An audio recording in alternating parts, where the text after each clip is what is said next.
Selamat menunaikan ibadah puasa Ramadan untuk Baraya KMS dimanapun berada. Untuk menemani berbuka puasa kalian, kali ini Kang Maman akan menceritakan satu kisah pesugihan, yaitu pesugihan sate gagak di Alas Sigar Bencah. Alas Sigar Bencah adalah tanjakan curam yang terkenal angker dan rawan kecelakaan. Berlokasi di Tembalang, Kota Semarang, Jawa Tengah.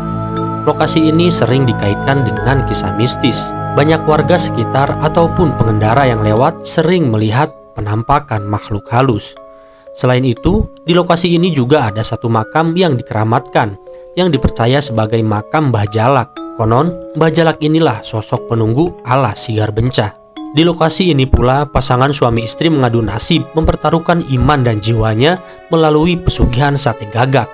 Namun uniknya, mereka tidak berjualan di alam manusia, melainkan jual beli dengan makhluk gaib yang ada di Alas Sigar Bencah. Lalu, bagaimana kisah lengkapnya? Tonton videonya sampai selesai biar tidak gagal paham. Sate, teriak Aris.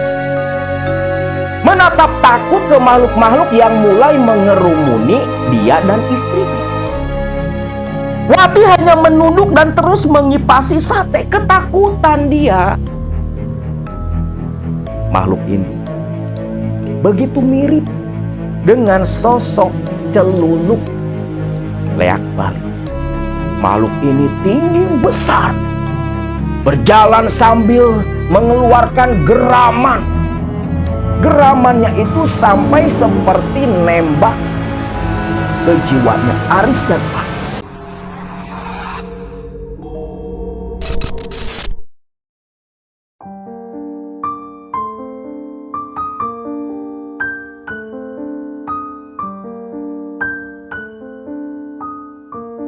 Assalamualaikum warahmatullahi wabarakatuh. Salam sejahtera buat semua Baraya KMS dimanapun kalian berada. Beberapa waktu yang lalu, Akang membagikan kisah-kisah tentang para pelaku pesugihan yang melakukan ritual di daerah Jawa. Terakhir, pesugihan di daerah Jawa Timur di Pantai Ngeleyep, Kabupaten Malang, daerah Malang Selatan. Untuk video kali ini, kita bergeser sedikit ke daerah Jawa Tengah. Tepatnya di sebuah kabupaten yang bernama Kabupaten Semarang, di mana narasumber kita membagikan kisah pengalamannya 15 tahun silam yang pernah melakukan transaksi jual beli dengan sosok makhluk halus. Transaksi pesugihan berbalut perdagangan di Alas Sigar Bencah. Alas Sigar Bencah ini memang terkenal akan keangkerannya. Khususnya sebuah jalan tanjakan yang menghubungkan Semarang atas dan bawah, yang di lokasi itu sering kali terjadi kecelakaan yang mengakibatkan korban nyawa. Yang paling parah sempat terjadi di tahun 2021, kecelakaan yang menewaskan beberapa orang, dan itu semua menambah kesan citra angker, citra horor Alas Sigar Bencah. Kisah ini dilakukan oleh pasangan suami istri yang bernama Aris dan Wati. Pasangan suami istri yang 15 tahun lalu tinggal di sebuah desa yang bernama Desa Pajang di daerah Jawa Tengah. Aris dan Dewi tinggal di Desa Pajang yang merupakan desa kelahiran dari Aris. Waktu itu Aris menempati rumah peninggalan almarhum bapaknya, di mana di rumah itu Aris tinggal pula dengan orang tua satu-satunya, sang ibu yang masih ada. berumah tangga dengan Wati sudah berjalan cukup lama. Mereka menikah di tahun 2005. Dan menginjak 5 tahun usia pernikahannya, Aris dan Wati sudah dikaruniai seorang anak laki-laki yang bernama Sutar. Dan waktu itu, Wati pun sedang mengandung anak kedua, baru berusia sekitar 2 bulan. Aris yang berlatar belakang lahir dari keluarga yang begitu sederhana, lahir dari pasangan seorang petani. Selepas kematian sang bapak, Aris menjadi tulang punggung sang ibu dan tulang punggung istri beserta 1 anaknya. Pekerjaan Aris hanya mengelola ladang yang tidak seberapa luas warisan almarhum sang bapak. Namun walau hidup serba pas-pasan, Aris ini bisa dibilang orangnya agak tak tahu diri. Udah tahu hidup susah, makan serba pas-pasan, tapi dia punya kebiasaan buruk, gemar bermain judi. Judi tradisional seperti judi dadu, koprok, judi kartu, bahkan main togel pula. Dan dari kebiasaan buruknya itulah, kehidupan Aris dan Wati tak ada perkembangan sama sekali. Hidup hanya untuk menyambung umur saja. Makan, dan makan itu pun ya makanan biasa. Sekedar hanya untuk menambah energi aktivitas mereka. Wati sebenarnya sudah beberapa kali begitu sering menasehati Aris agar berhenti dari kebiasaan buruknya itu. Namun Aris ini begitu bebal. Bahkan gara-gara kegemarannya bermain judi dari sewaktu masih bujangan dulu, Aris ini tanpa sepengetahuan Wati dan Bu Darsih ibunya, dia terlilit hutang cukup besar kepada seorang rentenir di desa Pajang yang bernama Pak Harto. Satu saat, Aris ini pulang main dadu di sebuah pos kamling tempat dia berkumpul dengan kawan-kawannya. Di perjalanan, Aris berpapasan dengan Pak Harto dan 2 badeganya. Di sini, ketika bertemu dengan Pak Harto, Aris langsung ketakutan. Sadar diri dia punya hutang begitu besar, tiap bulan hanya bisa membayar bunganya saja. Dan itu sudah 2 tahun. Gak lunas-lunas. Lawang kerja cuman garap ladang, kadang kerja serabutan, ada uang lebih, malah pakai main judi. Aris mendengar dengan jelas. Anak buah si Pak Harto ini berkata, "Bos, itu si Aris, bos." "Wah, kebetulan nih, samperinlah," ucap Pak Harto. Aris pun langsung berdiam diri di pinggiran jalan. Jantungnya bergemuruh kencang ketakutan. Wah, pasti nih. Pasti habis dicaci maki sama Pak Harto. Bukan masalah cacian yang ditakutkan Aris, tapi yang ditakutkan Aris itu 2 orang badega si Pak Harto ini yang terkenal ringan tangan, gak segan-segan main hantam. Aris pun menyapa sambil membukukan badan ke arah Pak Harto. "Dari mana, bos?" Dari mana? Jangan basa-basi lah. Kapan kamu mau lunasi hutang-hutang kamu? Sudah 2 tahun, Riz. Hutang kamu gak kunjung lunas. Kamu cuma bayar bunga tiap bulan, kadang itu juga kurang. Kamu kira duit tinggal ngeruk doang? Ya enggak, Riz. Tanggung jawab kamu. Bos. Nanti saya pasti bayar, bos. Ingat, Riz. Jangan nanti. Sudah jadi lagu lama kebiasaan kamu itu. Pokoknya saya nggak mau tahu. Tak kasih tempo 1 bulan. kamu harus melunasi semua hutangmu. Atau kalau tidak, ladang sawah sepetakmu itu akan kusita sebagai ganti utang yang kau pinjam. Mendengar itu, Aris terkejut. Hutang dia ke Pak Harto waktu itu kurang lebih sekitar 10 juta. Kalau ladangnya disita, diambil sama Pak Harto, anak bininya mau makan apa?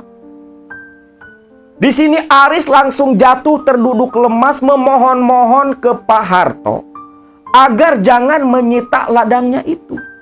Namun Pak Harto merasa jijik dipegang tangan kotor si Aris, langsung mendendang Aris begitu saja. Dan dua centengnya Pak Harto langsung membentak-bentak Aris waktu itu. Kawan-kawan Aris yang baru pada datang ke sana mau pulang, semua terdiam melihat Aris diperlakukan seperti itu oleh Pak Harto dan anak buahnya. Tak ada yang berani membantu. Pak Harto kembali menegaskan, 1 bulan Aris harus melunasi semua hutangnya itu. Di sini Aris nggak dikasih luang sama sekali. Betul-betul sudah final. Nggak dibayar, ladang hilang. Maka apa mau dikata? Aris pun lantas sambil terbata-bata berjanji akan mencari uang untuk menutupi semua hutangnya. Singkat cerita, Aris pun pulang ke rumah. Di rumah dia cerita kepada Wati, yang tentunya Wati begitu syok. Gak nyangka, astagfirullahaladzim mas, 10 juta kamu bilang, itu duit bekas apa? Kok bisa sih mas, punya hutang pokoknya doang sampai 10 juta? Belum lagi mungkin bunganya. Pak Harto itu kan rentenir. Kalau ladang sampai diambil, kamu mau kerja apa, Mas? Di sini Aris yang memang merasa bersalah hanya bisa diam. Ibunya dari kamar mendengar itu semua ikut syok pula. Gak nyangka kelakuan anaknya sampai seperti itu. Namun sang ibu tak bisa berkata apa-apa. Mau marah pun percuma, itu semua sudah terjadi. Singkat cerita, pasca ditagih sama si Pak Harto malam itu, Aris ini pikirannya berputar. Peras otak, nyari cara gimana biar hutang itu bisa lunas semua. Maka Aris pun nekat menebalkan muka, menghilangkan rasa malu. Dia datangi satu persatu saudara-saudaranya, baik dari pihak ibunya ataupun pihak almarhum bapaknya. Namun yang terjadi, semua saudara yang tahu betul tingkah laku si Aris ini, bukannya membantu, tapi malah mencaci maki Aris, menyalahkan Aris karena kebiasaan buruk yang doyan judi. Aris pun hanya bisa memendam rasa kecewa. 3 hari dia keliling ke setiap rumah saudara di daerah Jawa Tengah. Tak ada satupun yang bisa membantu dirinya. Aris pulang kembali ke rumah dengan tangan hampa. Dia berkeluh kesah kepada Wati sang istri. Namun Wati tak mau berbicara sama sekali. Akhirnya, di tengah kebingungannya itu, Aris pun teringat ada satu saudara yang umurnya sebaya dengan dirinya, tinggal di daerah Semarang, Kecamatan Tembalang. Narto namanya. Kakak sepupu dari pihak almarhum bapaknya. Yang dulu semasa kecil mereka ini begitu dekat. Hanya selepas pada berumah tangga terpisah dan paling ketemu 1 tahun sekali saat lebaran saja. Aris pun mau coba-coba mengunjungi Narto. Siapa tahu Narto mau membantu kesulitan hidupnya. Setelah memutuskan hal itu, Aris masuk ke dalam kamar sang ibu, di mana Aris memohon maaf kepada ibunya atas semua kesalahan yang sudah dia perbuat. Lalu berterus terang mau pergi ke Semarang menemui Narto. Sang ibu sekesal apapun kepada anak, tentu melihat kondisi seperti itu luluh pula. Maka di sini ibunya Aris, Bu Darsi, memaafkan dan mendoakan Aris agar bertemu dengan jalan keluar dari Narto saudaranya itu. Selepas meminta izin kepada sang ibu, Aris pun menemui Wati istrinya. Hal sama dia lakukan, meminta maaf dan berjanji akan berhenti main judi. Hanya meminta sang istri mendoakan dirinya agar niatannya mencari jalan keluar bisa berhasil. Wati pun memaafkan, dan hari itu pula dengan bekal hanya uang 50.000 dari desa Pajang, Aris langsung menuju ke Semarang. Waktu itu Aris mengendarai kendaraan umum, beberapa kali turun naik, sampai akhirnya sore hari Aris baru tiba di daerah Kecamatan Tembalang. Setibanya di Kecamatan Tembalang, Aris yang dulu sempat beberapa kali berkunjung ke sana masih ingat jalan menuju ke rumah Narto. Waktu itu Aris berjalan kaki karena takut uang gak cukup untuk ongkos pulang ke Pajang. Perjalanan yang ditempuh Aris begitu jauh. Jam 8 malam baru tiba di desa tempat tinggal si Narto. Aris pun beristirahat di sebuah tugu gapura melepas lelah. Menyelonjorkan kaki dengan punggung bersandar ke tugu gapura persis seperti orang gila yang kelayapan. Mukanya begitu lusuh, keringat bercampur debu, tubuh bau asam. Orang-orang yang lewat di dekat gapura sampai menyingkir. Aris betul-betul disangka orang gila. Nah, di tengah Aris yang sedang melepas lelah, tiba-tiba lewat sebuah motor yang kebetulan pengendara motor itu tak lain adalah Narto. Ketika motor lewat di depan Aris, Aris pun lantas memanggil Narto saudaranya itu. Narto sontak berhenti dan menengok. Terkejut dia. Ternyata yang manggil si Aris. Buru-buru Narto turun dari motor, nyamperin Aris saudaranya. Melihat kondisi Aris yang begitu mengenaskan, Narto pun bertanya, dari mana mau kemana?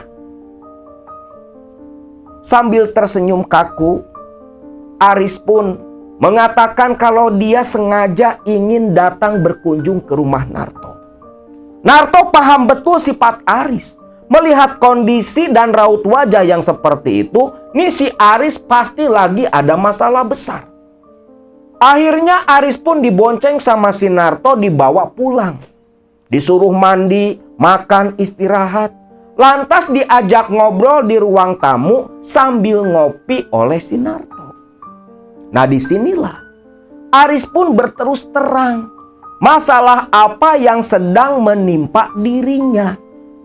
Narto sepanjang mendengar cerita Aris hanya bisa menggelengkan kepala. Kamu ini Riz, kebiasaan burukmu itu loh. Sudah tak bilang dari dulu. Itu lambat laun akan jadi akhir kehidupan kamu. Jadi penyebab kematian kamu.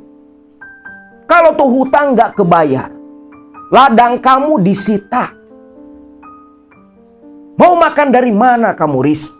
Kerja lain kamu gak bisa. Buruh serabutan di kampung susah. Ngerantau gak mau. Riz, Kenapa baru sekarang kamu mau berubah? Udahlah Tok, jangan ngomel-ngomel mulu. Semua saudara yang didatengin ngomel semua. Tolonglah, berhenti ngomel. Aku sudah ngaku salah, tobat Tok. Tobat, berhenti aku main judi Tok. Ya syukur kalau sudah ada niat untuk berhenti main judi.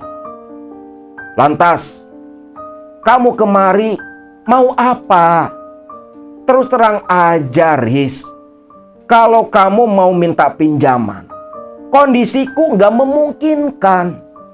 Aku kerja cuma jadi buruh pabrik. Gak punya tabungan sampai sebesar itu. Gak apa-apa Tok, saya paham. Saya juga gak terlalu berharap kamu mau memberi uang pinjaman sebesar itu. Tapi setidaknya Tok, di antara semua saudara, cuman kamu yang paham dan bisa ngertiin aku Tok. Tok, tolonglah. Tolong bantu mikir nyari jalan keluar. Waktu hanya tinggal 20 hari lebih. Kalau sampai 20 hari ke depan, uang itu belum dikembalikan Tok, tamat Tok, tamat. Di sini, Narto pun terdiam, ikut memikirkan masalah Aris. Waduh, bingung juga Riz. Nyari pinjaman zaman sekarang kan susah. Orang-orang pun pada susah pula. Kecuali ya, kamu mau nyari duit setan. Duit setan? Duit apa Tok? Ah, udahlah. Gak usah dibahas. Keceplosan tadi. Salah ngomong. Tok, jangan seperti itulah.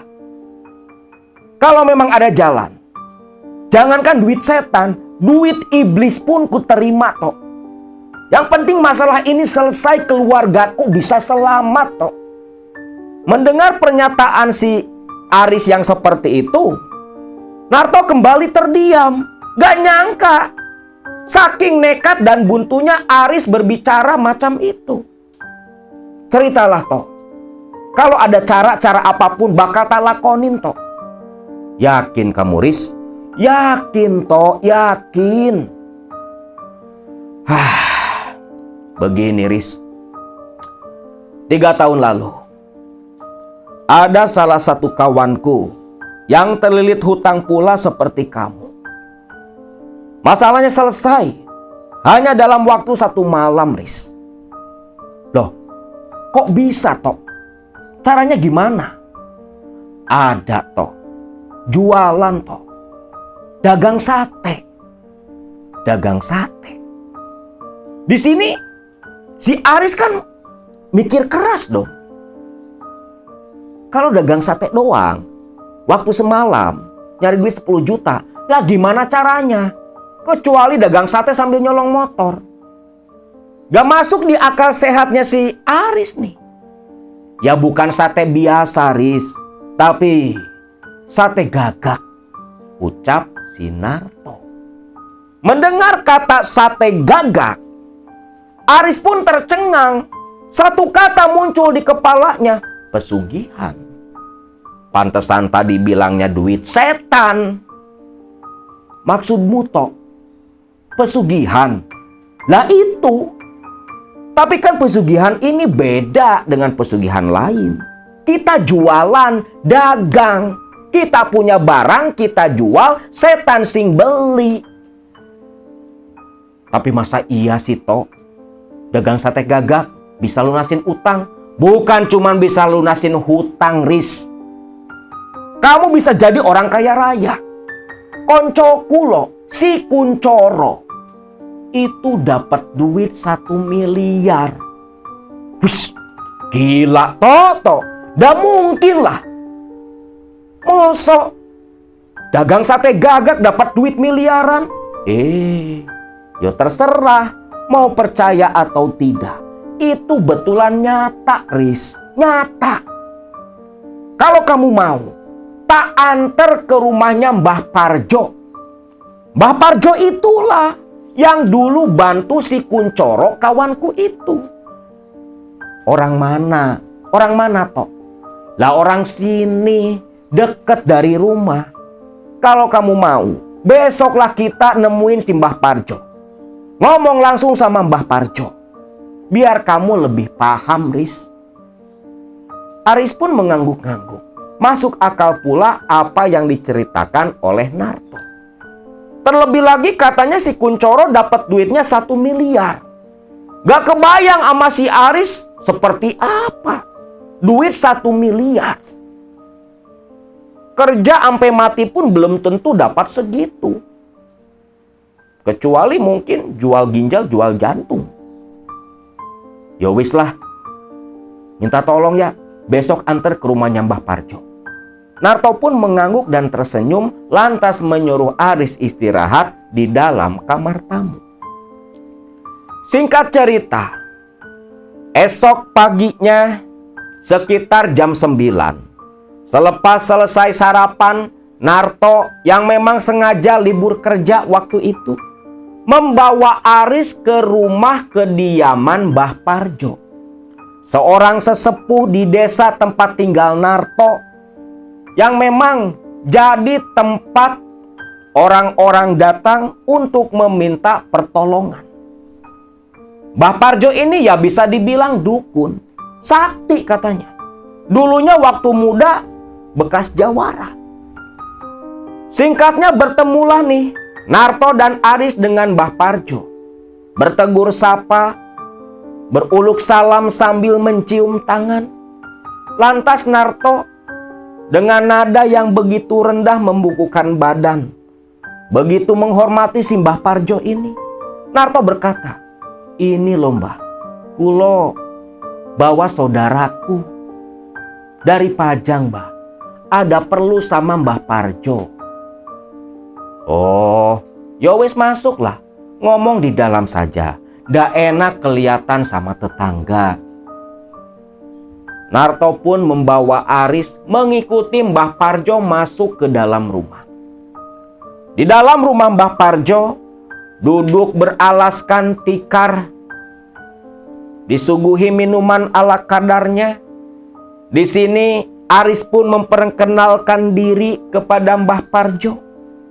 Selepas berbasa-basi, bahasana bahas ini, Aris lantas mengatakan tujuan dia datang ke sana. "Ini loh Mbah, terus terang saja Mbah, saya ini kebelit utang Mbah. Sampai sawah saya Mbah, usaha saya satu-satunya mau disita sama rentenir Mbah. Saya datang kemari mau minta tolong Mbah Parjo untuk menyelesaikan masalah saya." "Loh, kamu yang ngutang, kok Simbah yang mesti ngurusin? Simbah kan gak tahu hutang bekas apa, saudara bukan, keluarga bukan. Kenal juga baru sekarang, kok minta Simbah beresin utang?" "Lah, anu toh Mbah, bukan gitu loh Mbah maksudnya." "Ya wis, Simbah paham. Cuma bercanda toh Le. Jadi mau bagaimana?" tanya Mbah Parjo. Di sini Aris kan agak kagok nih ngomongnya. Narto yang wakilin. "Jadi gini lah Mbah. Intinya si Aris ini pengen jalanin ritual seperti si Kuncoro 3 tahun lalu loh Mbah. Yang jualan sate gagak itu loh." "Oh, mau pesugihan? Bisa Simbah bantu. Tapi sanggup atau tidak? Karena syarat-syaratnya begitu berat. Ritualnya pun cukup berat pula. Dan sekali masuk ke jalan seperti ini, tak ada jalan kembali. Mbah, seberat apapun syarat dan ritualnya akan saya penuhi Mbah. Yang penting masalah saya ini bisa selesai Mbah."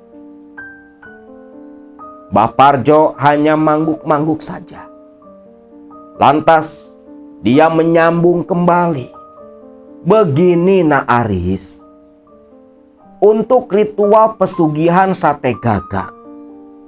Pertama, sesuai dengan namanya, syarat utamanya seekor burung gagak cemani. Gagak cemani. Seperti apa, Mbah? Ya burung gagak. Cuman kabeh yo ireng. Gagak hitam, gagak ireng. Ireng sampai sikil-sikile, ireng sampai kakinya. Kan terkadang ada tuh gagak badannya hitam tapi kaki agak kemerahan. Nah ini kalau gagak cemani hitam semua. Dan itu memang termasuk burung gagak yang cukup langka. Itu leh. Yang lainnya ya sajen, umbo rampe, dupa, kemenyan, dan perlengkapan lainnya.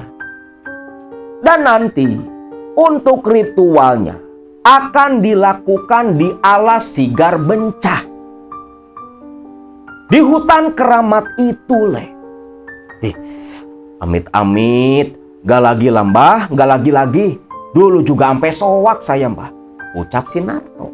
Yang ternyata Narto dulu pernah ikut menemani si Kuncoro ritual di alas Sigar Bencah. Lah memangnya alas Sigar Bencah itu tempat apa Mbah? Ya hutan, ucap si Mbah Parjo. Di sini Mbah Parjo pun menceritakan seperti apa alas Sigar Bencah. Alas Sigar Bencah sepertinya tak asing di telinga orang-orang yang tinggal di daerah Jawa Tengah, khususnya di Kabupaten Semarang. Alas Sigar Bencah lokasinya di Kelurahan Meteseh, Kecamatan Tembalang, Kota Semarang. Yang lokasi ini terkenal karena tanjakannya yang menyimpan berbagai cerita horor. Keangkerannya mirip seperti tol Cipularang. Sering terjadi kecelakaan yang sampai menimbulkan korban jiwa. Bahkan di tanjakan alas Sigar Bencah, sering pula para pengendara motor mendadak mogok di jalan, bertemu dengan sosok makhluk astral di sana. Berbagai hantu-hantu lokal terkadang bermunculan menampakkan diri, mengganggu para pelintas di tanjakan itu. Sampai-sampai pihak pemerintah Kabupaten Semarang itu memasang berbagai plang peringatan. Dan yang unik, di situ ada anjuran untuk selalu membaca sholawat. Saking angker dan horornya tanjakan di area hutan alas Sigar Bencah. Dan di situ, di alas Sigar Bencah, ada satu makam yang dikeramatkan. Makam keramat yang katanya merupakan tempat bersemayamnya sosok yang dikenal dengan nama Mbah Jalak. Sosok tokoh di masa lalu yang bersemayam di sana dan dianggap sebagai penjaga alas Sigar Bencah. Sosok Mbah Jalak ini katanya berperawakan tinggi, hitam, besar, dan terkadang memunculkan diri dengan wujud seekor ular raksasa. Melintas di tanjakan alas Sigar Bencah, kepala di mana, ekor pun entah di mana. Mendengar itu semua, Aris pun bergidik ngeri. Kebayang kalau dia ritual jualan sate gagak di alas yang begitu angker. Bagaimana Le? Kalau kamu sanggup, Simbah bakal bantu kamu. Sudahlah, ingat, si Kuncoro saja dapat 1 miliar, ucap si Narto. Aris pun mengangguk perlahan. Lantas, kira-kira kapan, Mbah, waktu yang tepat untuk ritual jual sate gagak di sana? Yo nanti Le, malam Kamis Kliwon. Itu waktu yang paling bagus untuk ritual di tempat itu. Coba kau lihat kalender toh, ucap Mbah Parjo. Narto pun langsung menuju ke dinding. Ada kalender tergantung di sana. Kapan toh? Seminggu lagi, Mbah. Nah, seminggu lagi. Kalau kamu sanggup, nanti hari Rabu langsung datang kemari. Biar malam Kamisnya kita sama-sama berangkat ke Alas Sigar Bencak. Tapi ingat, kamu harus ritual berdua bersama istrimu. Loh, kenapa, Mbah? Yo itu aturannya. Tapi Mbah, dulu kan si Kuncoro cuma sendirian, Mbah. Ya dia kan duda. Beda lagi sama saudaramu ini. Waduh, gimana ya, Mbah? Takutnya si Wati nggak setuju, Mbah. Tinggal kau bujuk istrimu itu. Dia bakal jadi orang kaya raya, orang sugih, dan gak pakai tumbal. Cuma cukup ngemodal burung gagak, tok, ucap si Mbah Parjo. Aris mangguk-mangguk paham. Lantas selepas mendengar penjelasan dari Mbah Parjo, mencatat semua syarat-syarat yang harus dibawa nanti di waktu ritual, Aris dan Narto pun pamitan pulang.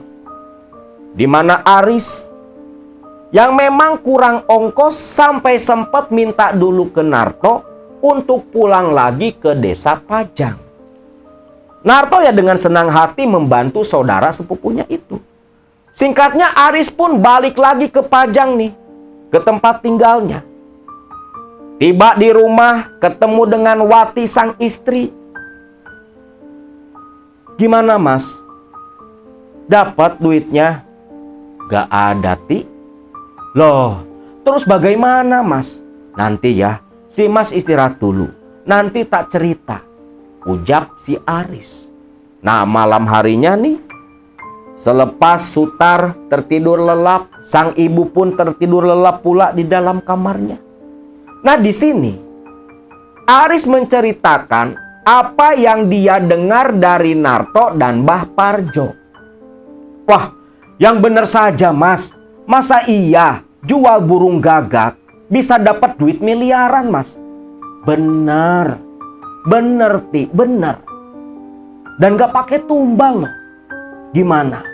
Ini jalan satu-satunya untuk keluar dari masalah kita. Masalahmu, Mas, bukan masalahku. Kamu yang ngutang kok aku mesti ikut tanggung jawab. Loh, kan nanti kamu juga yang menikmati hasilnya. Si Mas janji gak bakal main judi lagi, gak bakal minum tuak lagi. Si Mas bakal berubah. Tapi tolong, Ti, kali ini saja kamu nurut dan ikut sama si Mas. Yo wes, Mas, aku ikut, aku nurut.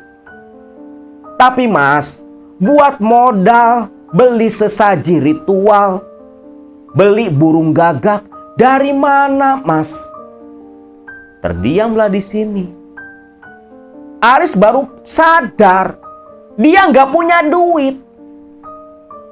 Ya wis lah, tak coba nanti pinjem lagi sama Pak Harto.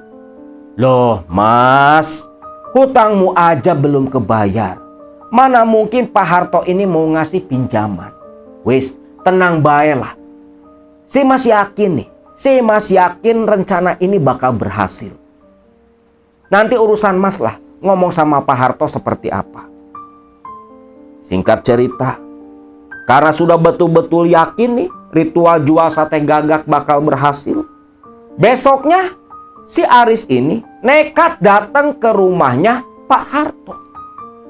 Nah, di sini Aris memohon meminta tambahan pinjaman sebesar 5 juta. Dengan iming-iming, kalau sampai dalam waktu yang ditentukan, Aris belum bisa mengembalikan uangnya, Aris mempersilahkan Pak Harto untuk menjabel ladang dan rumah yang dia tinggali beserta keluarganya. Yakin kamu, Riz? Yakin Pak, saya yakin. Kalau saya nggak bisa bayar nanti Pak, rumah sita saja sekalian Pak. Nggak masalah Pak. Ya sudah. Gul, dogul, teriak si Pak Harto. Tak lama datang tuh salah satu centengnya Pak Harto. Ada apa bos? Ambilin kertas sama materai. Nah langsung tuh bikin surat pernyataan, ditanda tangan. Yang tentunya itu nanti bagi Harto bisa buat barang bukti untuk menyita rumah dan ladang yang sudah dijanjikan oleh si Aris. Kehitung nekat loh nih orang. Singkat cerita, uang 5 juta berhasil didapat. Aris buru-buru pulang ke rumah menunjukkan uang itu kepada Wati istrinya. Lalu besoknya, Aris pun langsung menuju ke daerah Solo. Tepatnya ke Pasar Depok. Ini orang Jawa Tengah pasti tahulah. Pasar Depok ini pasar burung legendaris nih. Surganya bagi para kicau mania. Akang sendiri sempat beberapa kali mampir ke sana. Nah waktu itu tujuan si Aris ya satu, nyari burung gagak cemani. Satu persatu kios-kios burung dia datangi. Lapak-lapak para penjual burung pun tak luput oleh Aris didatangi semua. Namun burung gagak cemani yang dia inginkan tak ada. Adanya cuman gagak biasa. Sampai ketemulah dia dengan seorang penjual burung yang usianya sudah paruh baya. Assalamualaikum mbah. Waalaikumsalam. Ono apa le? Nyari burung apa? Anu mbah, nyari burung gagak cemani mbah. Mendengar nama burung gagak cemani, nih si penjual burung terkejut dia. Le, tak salah. Ya ndak salah mbah. Le, buat ritual yo. Kaget si Aris. Kok tahu nih? Jangan kaget le. Simbah paham. Wis akeh sing pesen burung gagak cemani sama Simbah. Terakhir ada orang Bandung yang nyari burung gagak jauh-jauh kemari. Jadi ada mbah. Ya kalau hari ini nggak ada le. Tapi nanti Simbah akan carikan. Paling lama 3 hari nanti balik saja kemari. Tapi harus kamu DP-in dulu. Dipanjer le. Kalau dipanjer ya Simbah ndak mau. Takut nanti kamu nggak datang. Soalnya burung gagak ini langka le. Berapa mbah harganya? Mahal le. 1.800.000. Terkejut dong si Aris, kok mahal banget? Kok mahal banget sih mbah? Ya langka le. Angel. Susah nyarinya le. Itu sudah kehitung murah. Terlebih lagi kalau untuk ritual, itu ndak boleh ditawar le. Waduh. Ya sudahlah mbah. Jadi saya mesti manjer berapa mbah? Si penjual burung ini pun minta duit panjer sebesar 500.000. Nah di sini Aris nggak takut ketipu nih. Dengan entengnya dia serahkan uang 500.000. Pikiran Aris, kalau nih orang tua nipu, dia bisa nyari lagi di tempat lain.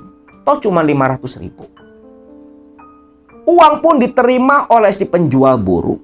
Lantas Aris pamitan dan mencari keperluan ritual lain berupa dupa dan sebuah kendil. Nggak tahu buat apa. Aris hanya disuruh oleh Mbah Parjo. Selepas dupa dan kendil didapat, Aris pun balik lagi ke rumah. 3 hari kemudian, Aris datang lagi ke Pasar Depok. Menemui si lelaki tua itu. Dan memang nih lelaki tua ini amanah dia. Yang ternyata pedagang legend tuh di sana. Udah bertahun-tahun jualan burung di Pasar Depok. Pesanan Aris pun diberikan, dicek begitu detail. Takutnya tuh burung bukan asli cemani tapi hasil mikok. Tapi dicium-cium gak bau cet. Asli nih. Yo asli lah Le. Lihat, matanya saja merah. Loh, kok gak hitam bah? Lah, gagak cemani ya memang kayak gini Le. Wes, mana sisanya? Uang 1.300.000 pun diserahkan oleh Aris. Burung gagak lantas dia masukkan ke kandang umbaran kecil. Lalu dia bawa pulang ke Pajang. Setibanya di Pajang, Aris dan Wati lantas menemui Bu Darsi, ibunya Aris. Di mana Aris ini minta izin mau pergi dengan Wati ke Semarang ke rumahnya Narto untuk mencari uang buat nebus ladang mereka. Sambil nitipin si Sutar. Ibunya pun mengizinkan dan mendoakan kelancaran untuk mereka. Bu Darsi tidak tahu kalau sebenarnya Aris anak semata wayangnya ini mau pesugihan sama menantunya. Hari Rabu itu dia langsung berangkat ke Semarang. Tiba di rumah Narto. Waktu itu Narto belum pulang. Hanya ada istri dan anaknya. Aris pun istirahat di sana. Dan ketika sore hari Narto pulang, Narto bertanya, "Gimana Aris? Udah ada gagaknya?" "Ada Tok, tuh di dalam dus," ucap Aris. Langsung dicek sama si Narto. Ya udahlah, Umbo Rampe sudah tak beli. Gak usah khawatir. Tapi dupa sama kendil udah ada. Ada, semua beres Tok. Yo wis, nanti habis maghrib kita langsung ke rumahnya Mbah Parjo. Aris dan Wati pun mengangguk. Lantas, lepas maghrib mereka bertiga langsung menuju ke rumahnya Mbah Parjo. Yang setibanya di sana, Aris dan Wati di briefing terlebih dulu agar nggak kikuk dan nggak salah ketika ritual nanti di alas Sigar Bencah.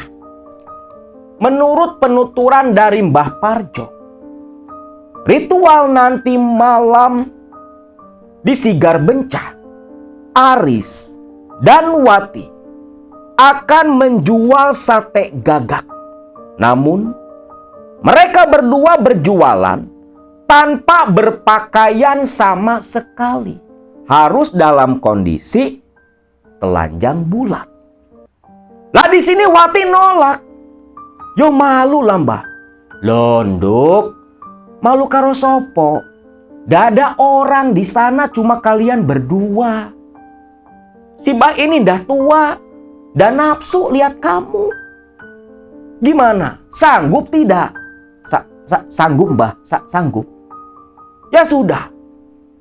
Dan nanti ada mantra yang harus kalian berdua rapalkan ketika sebelum jualan. Dan ingat, kalian harus bawa contoh uang.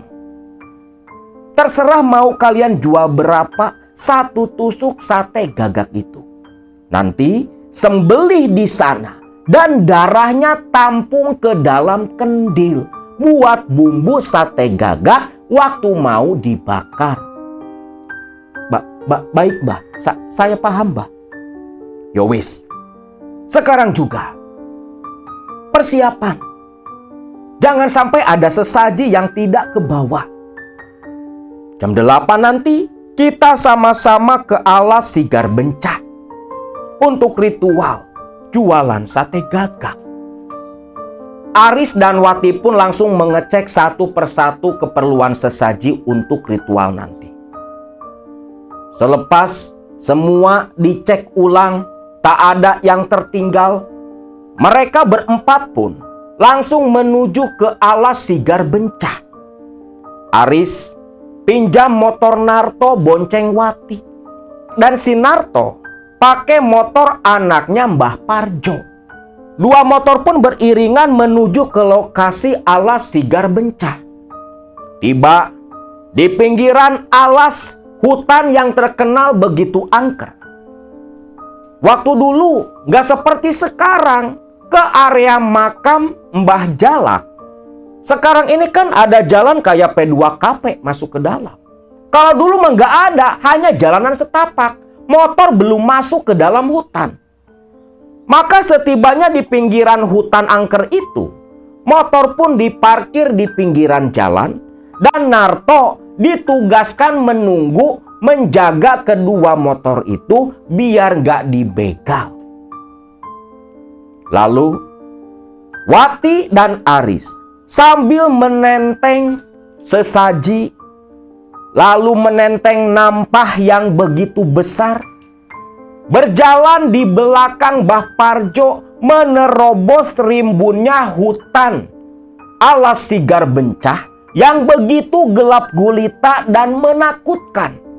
Keangkeran hutan ini sudah mereka berdua rasakan ketika menerobos semak belukar. Mereka bertiga tatkala berjalan di belakang Mbah Parjo, seperti ada makhluk-makhluk tak kasat mata yang terus memperhatikan dan mengikuti dari awal pinggiran jalan. Seolah ada yang mengikuti terus.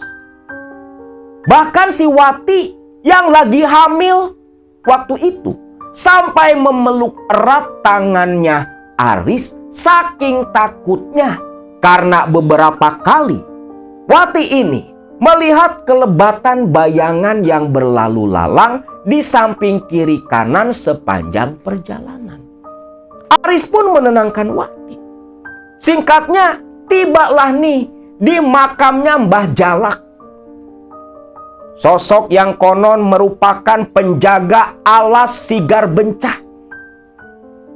Makam ini berada di dalam sebuah bangunan seperti pendopo, seperti cungkup. Lalu si Mbah Parjo, dia berbalik dan bicara kepada Narto serta Wati.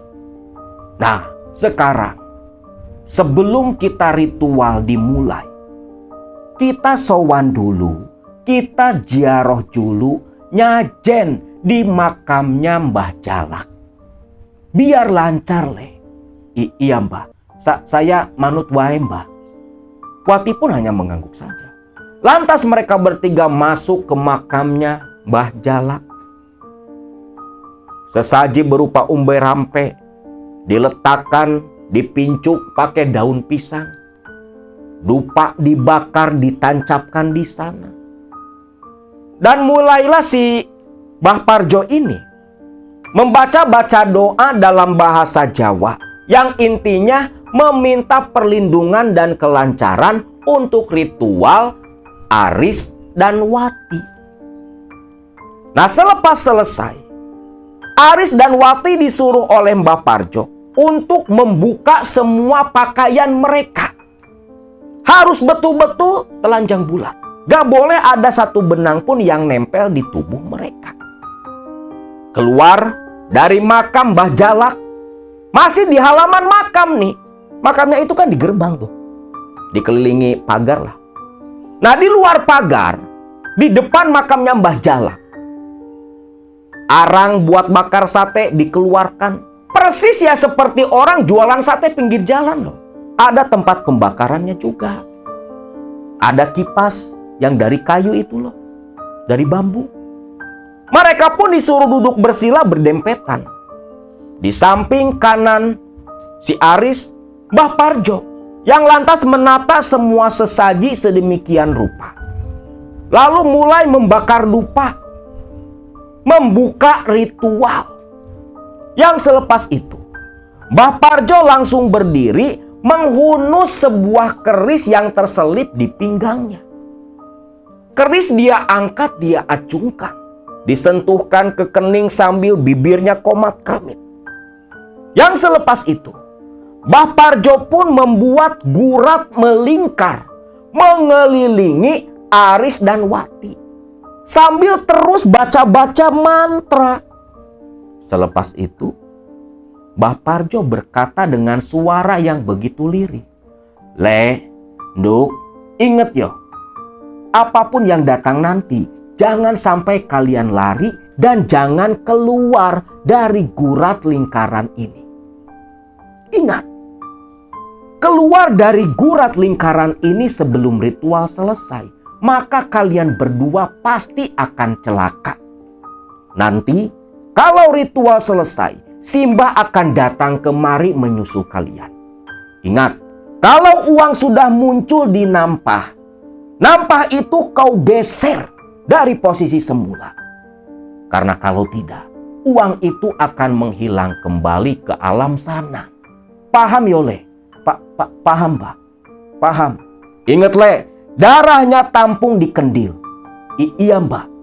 Lalu selepas itu, Mbah Parjo pun meninggalkan mereka berdua untuk ritual jualan sate gagak.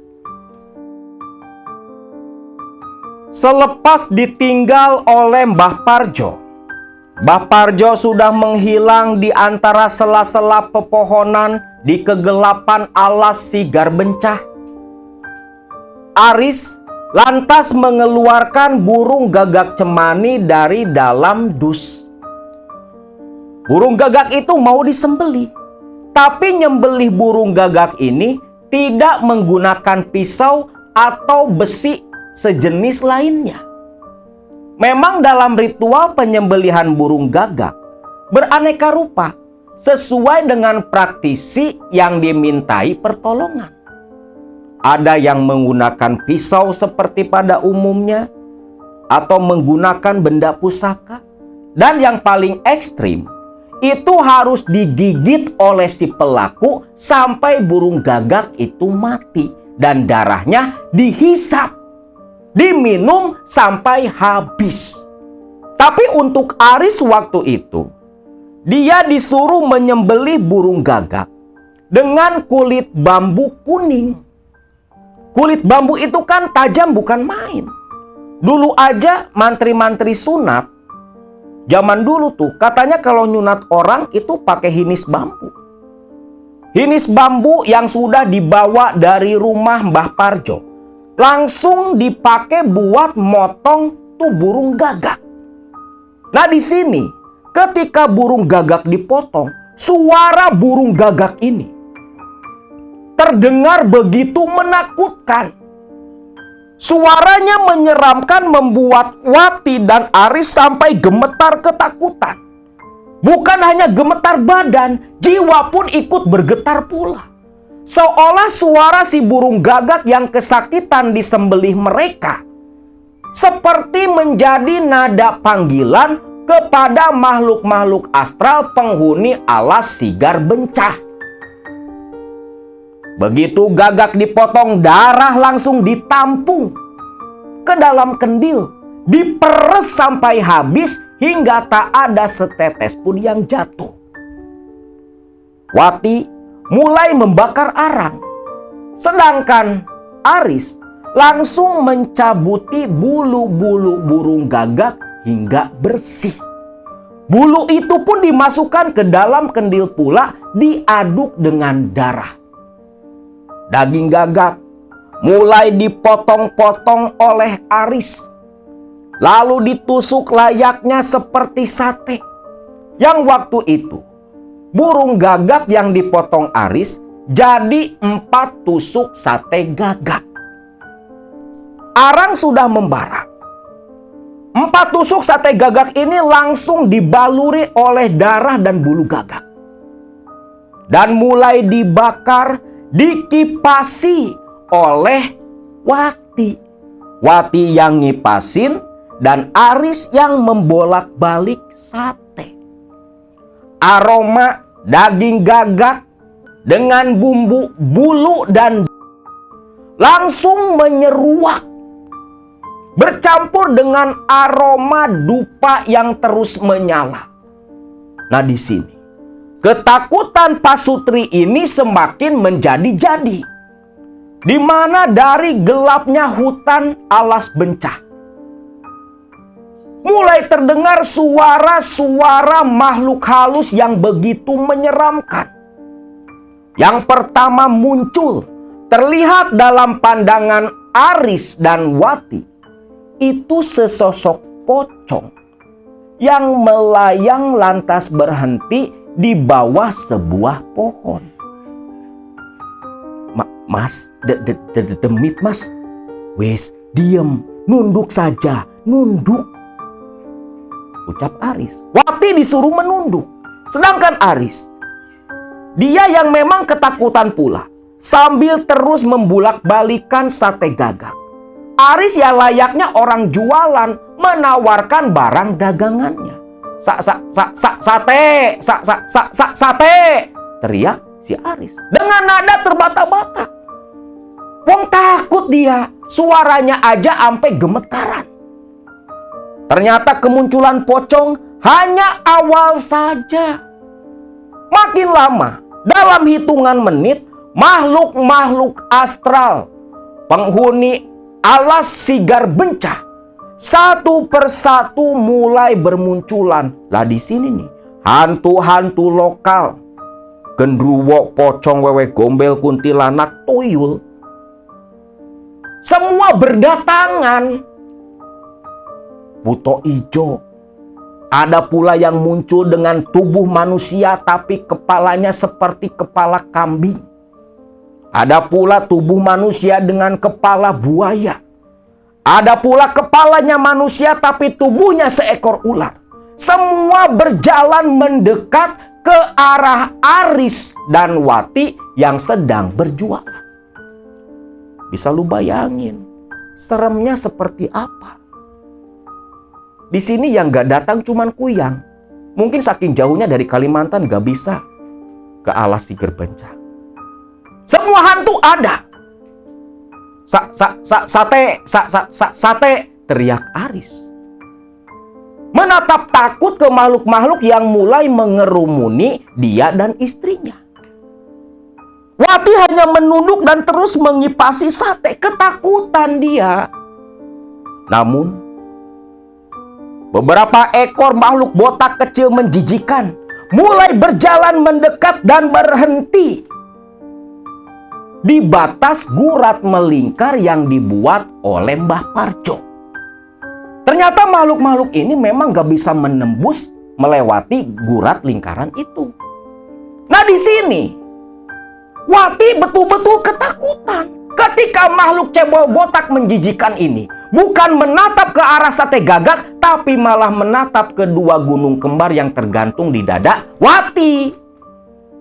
Namun, di tengah makhluk-makhluk yang berkerumun ini, meneteskan lendir menyiarkan bau yang begitu busuk dan memuakan. Tiba-tiba muncul hembusan angin yang begitu kencang. Saking kencangnya, Wati ampe pegangan ke tangannya Aris.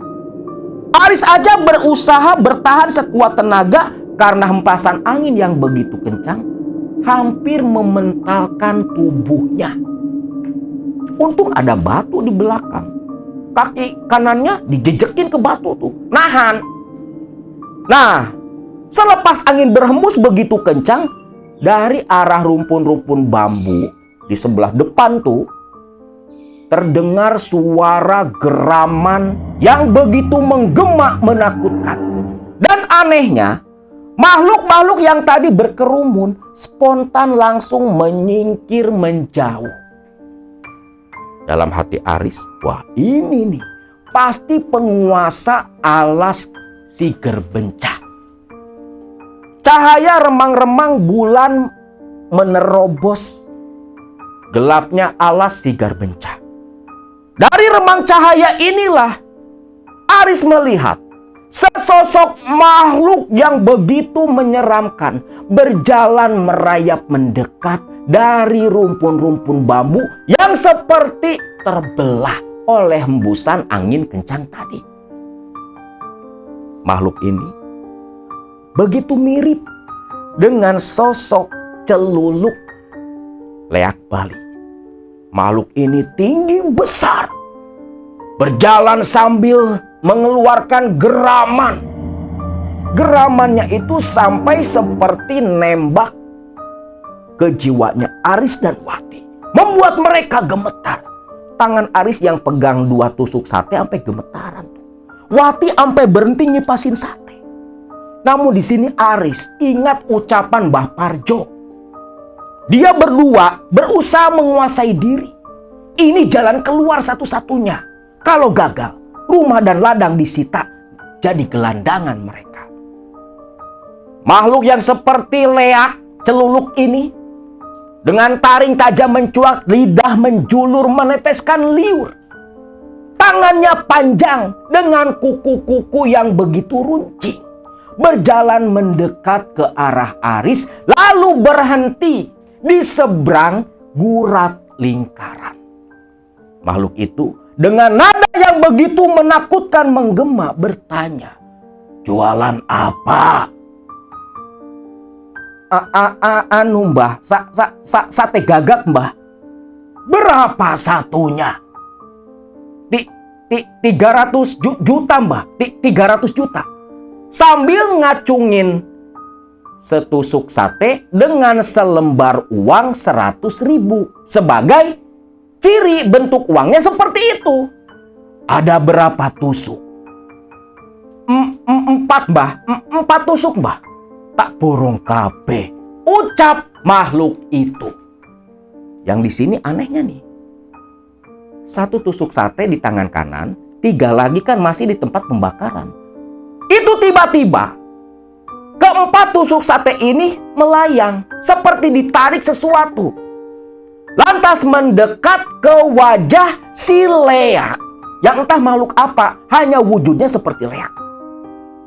Lalu selepas sate itu tiba di depan muka, sate itu pun digenggam. Di sini Aris dan Wati betul-betul ketakutan. Namun Wati rasa takut langsung sirna ketika menoleh ke nampah. Itu sudah penuh dengan tumpukan uang 100 ribuan yang berserakan. Rasa takut di hati Wati pun sirna. Dasar betina, lihat duit yang tadinya takut langsung anteng tuh.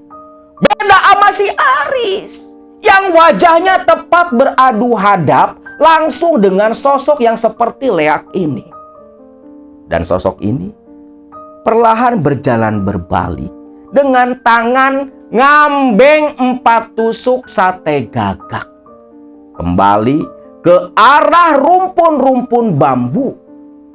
Yang selepas itu langsung menghilang raib begitu saja. Selepas sosok yang seperti leak barusan hilang, begitu pula dengan semua makhluk halus yang tadi berada di sana. Raib tak tersisa. Aris tersadar. Lantas dia menoleh melihat tumpukan uang. Ingat ucapan Simbah Parjo. Nampak ditarik digeser dari posisi semula. Melihat uang yang begitu banyak. "Mas, aku ndak mimpi kan mas?" "Enggak, gak mimpi. Ini semua nyata. Kita kaya Wati, kita kaya." Mereka pun tersenyum walau jantung masih bergemuruh kencang. Sekarang bagaimana mas? Kita tunggu Mbah Parjo." Akhirnya mereka berdua pun tetap duduk bersila diam dengan mata terus menatap ke tumpukan uang. Selang 30 menit kemudian, Mbah Parjo pun datang dan tersenyum ke arah Wati serta Aris. Wati dan Aris pun disuruh duduk sebentar di situ dan Mbah Parjo melakukan ritual penutup. Yang selepas selesai, Aris dan Wati disuruh mengenakan pakaian, lalu tumpukan uang dalam nampan dibereskan dan dimasukkan ke dalam karung yang memang mereka bawa. Selepas tak ada selembar uang pun yang tertinggal, 2 karung uang diseret oleh Wati dan Aris kembali turun keluar dari alas sigar bencah yang begitu menakutkan. Tiba di pinggiran jalan, Narto tersenyum senang. 2 karung uang dinaikkan ke motor, langsung berangkat pulang kembali ke rumah Mbah Parjo. 2 karung uang diturunkan Narto dan Aris, dibawa masuk ke dalam rumah. Aris sudah tak sabar ingin lekas balik ke Pajang. "Sabar dulu, Le, sabar. uang ini baru boleh kamu bawa pulang besok pagi. Sekarang mau Simbah rituali terlebih dulu agar uang ini tak balik lagi ke alas Sigar Bencah. Loh, kok gitu Mbah? Namanya juga jin Le. Mereka itu gemar menipu kita bangsa manusia. Maka harus dirituali dulu. Aris pun nurut. Dan malam itu pun menginap di rumahnya Mbah Parjo. Pagi-pagi selesai dirituali. 2 karung uang. Bingung cara bawanya. Sedangkan mereka datang ke Semarang itu kan naik bis. Akhirnya Narto pun inisiatif mencarikan mobil sewaan. Nyewa mobil carry waktu itu. Carry buek kalau kata orang Sunda. Sedangkan Mbah Parjo ketika ditawari uang hasil jual sate gagak, gak mau dia. Simbah gak mau. Itu buat kalian saja. Loh, kenapa Mbah? Itu haknya kalian. Simbah gak mau makan hak orang lain. Tapi saya ikhlas Mbah. Gak bisa. Untuk kalian saja. Kecuali uang yang kalian bawa sebelum ritual di alas Sigar Bencah. Pahamlah si Aris. Maka sisa uang yang sekitar 2 juta lebih dia serahkan ke si Mbah Parjo. Mbah Parjo pun dengan senang hati menerima uang itu. 3 jam kemudian Narto pun datang. Bawa mobil carry. 2 karung uang langsung dimasukkan ke dalam mobil dan langsung balik ke Pajang. Narto ikut waktu itu. Wong dia yang nyupir. Nah tiba di Pajang. 2 karung uang itu langsung dibawa masuk ke dalam rumah. Nih uang semuanya bau wangi. Wangi dupa. Nah di sini Narto dikasih jatah 200 juta. Gede dong. Modal nganter ke dukun, nungguin motor biar nggak dibegal, itu juga motor orang. 200 juta. Sisanya berapa? 1 M. Kan 1 tusuk 300 kali 4 tusuk bro. Ini setan jujur dia.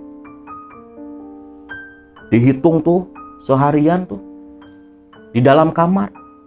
Bu Darsi nggak tahu anaknya pulang bawa duit 2 karung. Mas, ini bagaimana mas? Kalau kita pakai uang ini, takut tetangga curiga. Yo sabar, jangan dipakai sekaligus. Pakai pelan-pelan saja. Sing yang paling penting, kita bayar hutang dulu ke Pak Harto.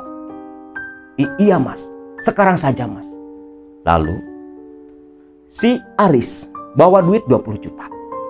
Yang pertama pokok 10 juta tambah 5 juta, kalkulasi bunga 5 juta. 20 juta total dibawa oleh si Aris ke rumahnya Pak Harto.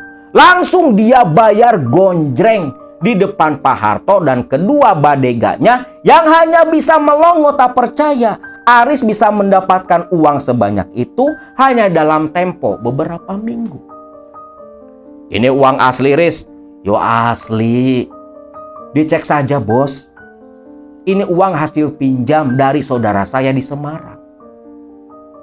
Lalu 2 badeganya pun memeriksa uang-uang itu. Lembar demi lembar diperiksa dengan detail semua. Asli.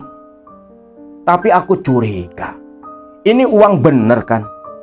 Loh, maksudnya apa bos? Kan udah dicek. Lah maksudku, ini bukan uang setan kan? Terlihat si Pak Harto ini kayak yang curiga. Ya bukanlah pak. Alah, jujur saja. Nggak apa-apa. Loh, beneran loh pak. Itu bukan uang setan pak. Uang manusia hasil pinjam dari saudara saya pak. Ya sudah. Kau pulang saja. Tapi ingat Riz. Tak nasihati yo, tak kandani. Nih, jangan sembarangan pakai uang. Biar warga ndak ada yang curiga. Gak usah aneh, bapak pun sama. Ucap si Harto. Kaget Aris di sini dong. Gak nyangka dia. Aris hanya melongo. Wes, pulang sana. Iya bos, saya pamit yo bos. Makasih loh bos. Wes, dah apa-apa. Sesama penganut yo, dah masalah. Ucap Harto. Aris hanya garuk-garuk kepala balik lagi ke rumah. Di rumah dia cerita ke Wati. Masa iya sih mas? Bener loh. Apa jangan-jangan si Pak Harto itu pesugihan juga? Ya mungkin mas, mungkin, ucap Wati. Nah, selang 1 minggu pasca balik dari alas Sigar Bencah, barulah nih mereka menggunakan uang itu untuk belanja. Waktu itu Aris dan Wati pergi ke kota, belanja keperluan rumah sekaligus untuk keperluan janin yang ada dalam kandungannya Wati. Di rumah hanya tersisa Bu Darsi dan si Sutar, anak pertamanya Aris. Belanja ke kota. Wati yang memang seorang perempuan ini kan punya duit ya, pengen mempercantik diri. Beli emas, cincin segala macam perhiasan, baju-baju bagus. Dibeli semua. Entah habis berapa juta. Pokoknya balik ke Pajang itu naik mobil kolbak. Saking banyaknya barang yang mereka beli. Tetangga sampai melongo. Ada yang nanya tuh, tetangga julid kan. Pulang dari Semarang kok bawa duit? Duit setan yo. Sembarangan. Wis jual warisan aku mbak. Lah, memang bapakmu ada warisan di Semarang? Yo ada lah. Gak usah pengen tahu lah. Wong sirik kok julid, ucap si Aris. Tetangga itu pun ya malah enak sendiri. Namun, selang beberapa hari, pasca habis belanja di kota, satu ketika, si Sutar ini ngerengek pengen dibeliin sate. Sampai nangis kejar-kejar tuh. Akhirnya dengan terpaksa, Aris dan Wati kembali ke kota hanya sekedar beli seporsi sate pesanannya si Sutar. Gak biasanya nih bocah ngamuk pengen makan sate. Namun sebelum ke tukang sate, Sutar dan Wati milih ke restoran dulu, makan seneng-seneng. Lepas kenyang, baru beli sate dan balik lagi ke Pajang. Namun ketika tiba di Pajang, Sutar, nih satenya nih, sudah bapak belikan. Namun tak terdengar jawaban si Sutar. Tidur mungkin pak, bangunin sana, ucap Wati. Aris pun langsung menuju ke kamar. Namun ketika gordeng pintu kamar disingkap, memang terlihat Sutar ini tertidur dalam posisi telungkup.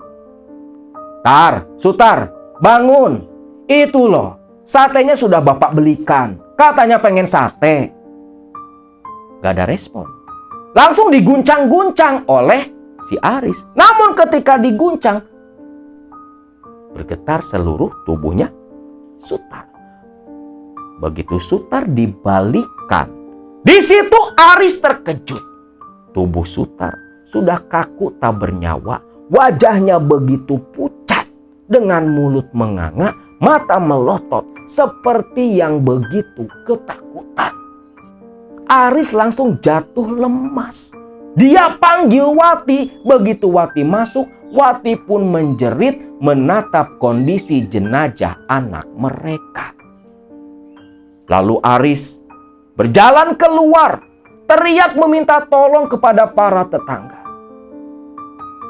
Para tetangga pun berhamburan berlarian ke rumah Aris, termasuk Bu Darsi yang sedang berada dalam perjalanan. Semua orang tak menyangka ketika mengetahui kalau Sutar anak pertama Aris mati mendadak tanpa ada yang mengetahui. Lalu selepas Sutar meninggal, langsung dikebumikan, dikuburkan hari itu juga. Narto yang dapat telepon dari Aris, udah beli HP si Aris nih. Dia pun datang ngelayat di hari ketiga.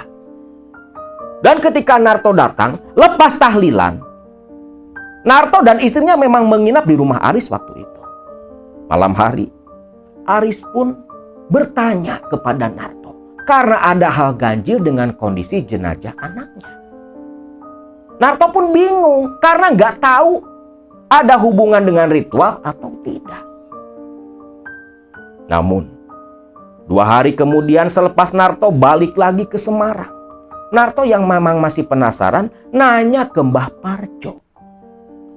Dan ketika bertanya ke Mbah Parjo, Narto mendapat jawaban kalau ternyata Sutar diambil oleh lelembutan alas Sigar Bencah sebagai tumbal pengganti uang 1,2 miliar waktu didapat saat berjualan sate gagak. Nah, itulah kisah pesugihan di alas Sigar Bencah. Jualan sate gagak, jual beli dengan makhluk gaib yang ternyata, yang katanya tak ada tumbal, tapi kenyataannya bukan hanya berjualan sate gagak, tetapi uang yang begitu banyak harus ditebus pula oleh nyawa anak dari si pelaku sendiri. Ingat, sesimpel apapun pesugihan dengan hasil yang begitu menggiurkan, tak ada hal gratis di balik itu semua. Selalu ada nyawa yang harus dikorbankan, yang tentunya tak akan membuat si pelaku hidup bahagia sama sekali.